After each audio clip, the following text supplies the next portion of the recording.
Hello, my name is Mickey. I am the Zoom Blast Coordinator for Lewis County Coalition. I'm here today with Jessica Martinez. Now I'm going to pass it over to her where she is going to give a workshop on trauma and resiliency. Hi, so like Mickey said, I'm Jessica Martinez. I'm a marriage and family therapist. So I've been practicing, graduated in 2018. I've worked with families in the realm of trauma and resiliency for about 12 years now. So this is just kind of an overview of what we'll look at today. And currently I'm practicing in Thurston County. So I'm at the CMAR in Thurston County if you need to find me. And like Mickey said, the theme today is trauma and resiliency, and we're just gonna look really lightly at what that means. I'm sure a lot of you have heard the word trauma. Oh, I'm so traumatized, or so-and-so's traumatized, and it's a term we use casually, and we also use in the medical field. So what I'm going to be specifically referring to is emotional psychological trauma.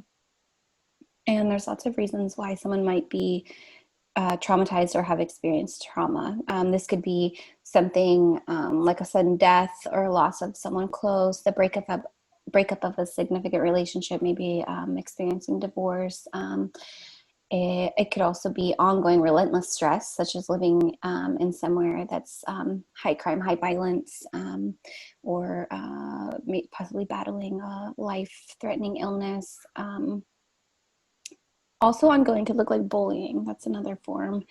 It could look like domestic violence, and it could look like childhood neglect. Other types of traumas are just a one-time incident, such as an injury, a car accident, an unexpected violent attack, something like that. So specifically working with children and trauma, children who've experienced complex trauma often have a difficulty identifying, expressing, or managing emotions. So this can look unpredictable or explosive, in their behaviors. Some children who are exposed to complex trauma face numerous risks, including the risk of being abused and neglected. So sometimes if this child is put in unsafe conditions, it can lead to just a repetition of abuse, which turns into complex trauma. So kids that are chronically exposed to trauma often have difficulty forming positive, healthy relationships, and they may over-respond, like see a stranger, oh, I like you, you look nice, I want to go with you, and hold their hand and think that's safe, and they could also under-respond to situations in their environment, just shut everything off and not have a response. So, and that under-responding could also look like dissociating, and that's a defense mechanism. And that's a form of, they could also, from these traumatic experiences, children can form negative views of the world around them or their own self-worth. And there's a lot of consequences that can be internalized with that negative self-worth image. Looking at trauma, there's been many studies that have come out called adverse childhood experiences. So after lots and lots of studies and investigations, they've come up with this term, adverse childhood experiences, and it's generally referred to as ACEs. And that's if if you've experienced potentially traumatic events from age 0 to 17 years old. And these types of trauma or traumatic events would look like abuse, violence, neglect. There's a whole list, and I'll describe that later on. These experiences that could also result in or considered part of the ACE score system, an adverse childhood experience, could also include a child's environment that undermined their sense of safety or stability or bonding when they were growing up in their household. Another factor could be if there's chronic mental illness or substance use and instability within the home. If there was divorce or a parent who was incarcerated, coming in and out of the home. So all these different factors that kind of add up to different kind of experiences can end up impacting a person in their lifetime. What we might be seeing with kids who are experiencing this trauma is possibly a regression in their development. If everything was fine up to the point, wait, why are they using diapers all of a sudden? Or why are they wetting the bed? They were done wetting the bed. They're 6 now, or they're 8 now, or they're 12. They shouldn't be wetting the bed. That could be a sign. There are some children that, like I said, internalize the trauma or the issues and start thinking, oh, this is all my fault. My parents divorced because of me, or so-and-so abused me because I'm bad, things like that. Another way that a child might express certain emotional psychological traumas would be sleep disorders, inability to sleep throughout the night, night terrors or nightmares. And another example would be maybe feeling helpless, feeling that, being able to provide a sense of hope and that this is temporary or this will change, and that, it's okay to reach out and talk about it. That's really critical for a child. All right. So these are, I've kind of given like a brief overview of what trauma is and what it might look like. And I also wanted to get into the part of resiliency, which would be what are things that can help children and adults. Trauma happens at all ages, but specifically the ACEs is looking at complex trauma in the early years, which would be 0 to 17. So ways to help families prevent further traumatizing a person, or to help support someone who's gone through a lot of trauma would be looking at what are the supports in that community. Is there strengthening the family's household financial security, making sure that they're working a type of job that's safe, that is paying them their wages, things like that. Another one is just parent education, being a part of the schools, being able to know what's going on, and another resiliency factor would be considering quality care, looking at is there a Head Start ECAP program in your community? Is there a way to be involved that way, or to help the child socialize in that way? And looking at the quality of childcare as well is really, really critical. Another component of resiliency would be promoting healthy child development, which would be there's like Parents as Teachers is a program that's an in-home program that's ages 0 to 5, and that's another way to learn and grow as a parent, and get some extra supports in the home regarding child development and how to kind of support them if they are dealing with a lot of trauma. So the last piece of resiliency and prevention would be looking at like what are the risk factors, is there substance use in the home or in the community, how to work with that. Do people in the community have access to healthcare, and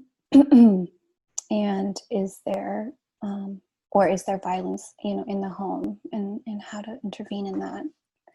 So those are some ways to prevent trauma and work with resiliency factors to support people who have complex trauma. So another piece of resiliency is practicing self-care. And that could be self-care is a really common term lately, and it can look very differently depending on the person and what their concept is of it. And really, it just means stress reduction. So the most simplest thing of self-care is belly breathing, just being able to take deep breaths, to know when you need a break, to know it's okay to put something on pause or to step back and slow it down.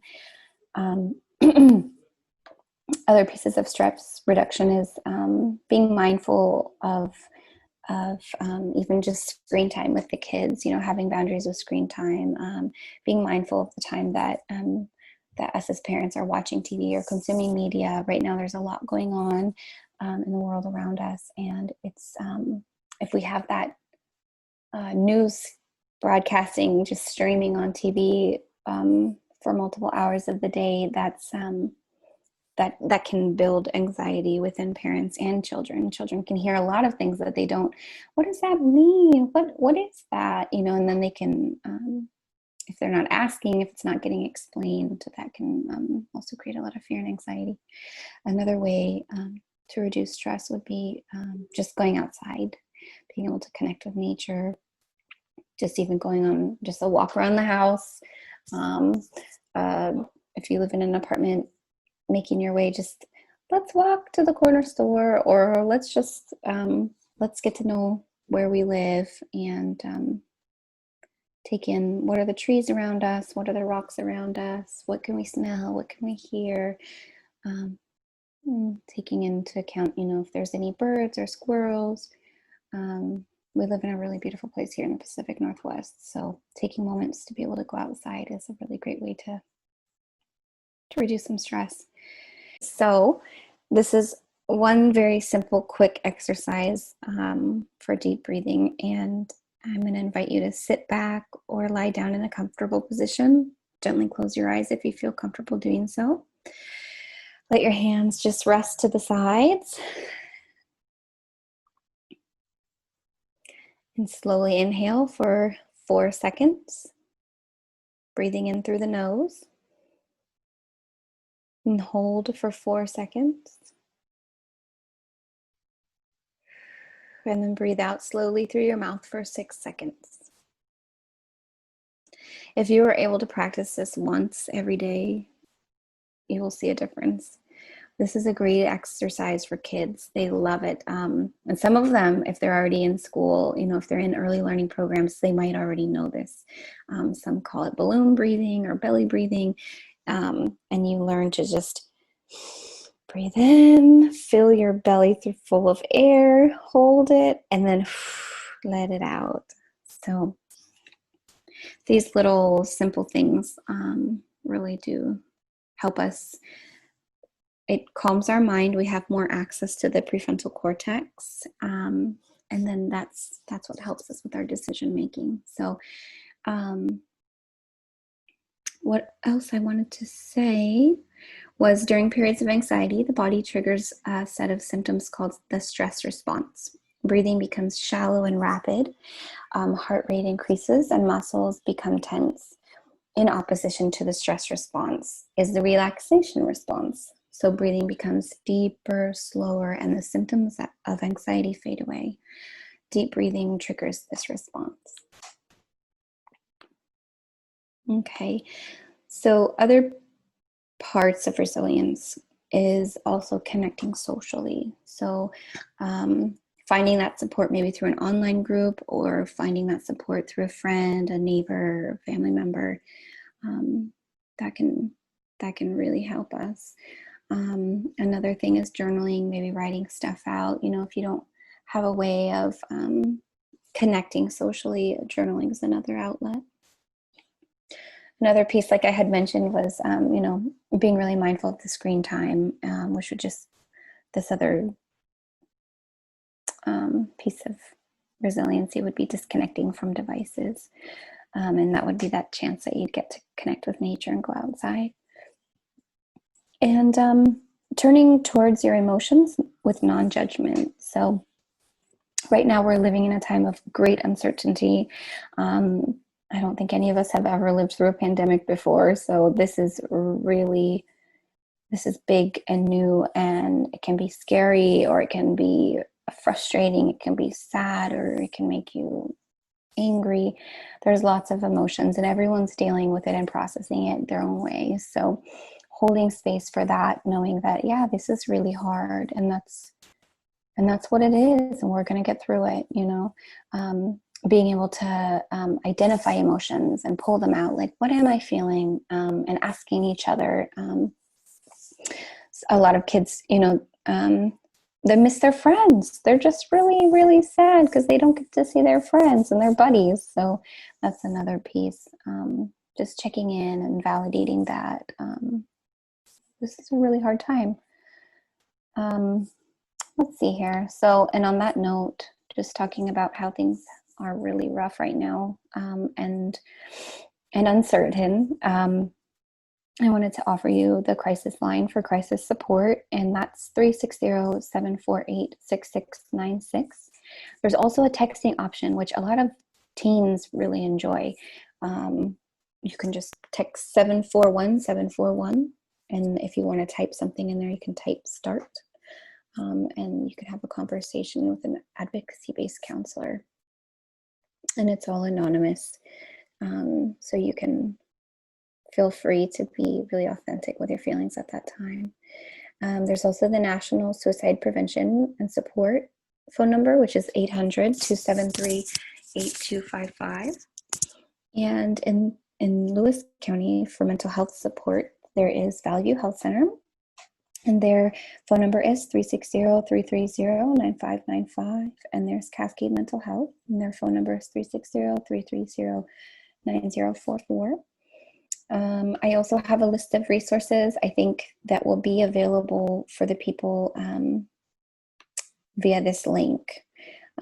So just to name the names, there's the Parents as Teachers, like I had mentioned, that's early education and in-home services, which is for ages 0 to 5. And that's the Parents as Teachers is through Centralia College and through Youth Community Services in Lewis County. There's the Head Start program that you can call. There's Reliable Enterprises, which has help with housing support for Head Start enrollment and in taught.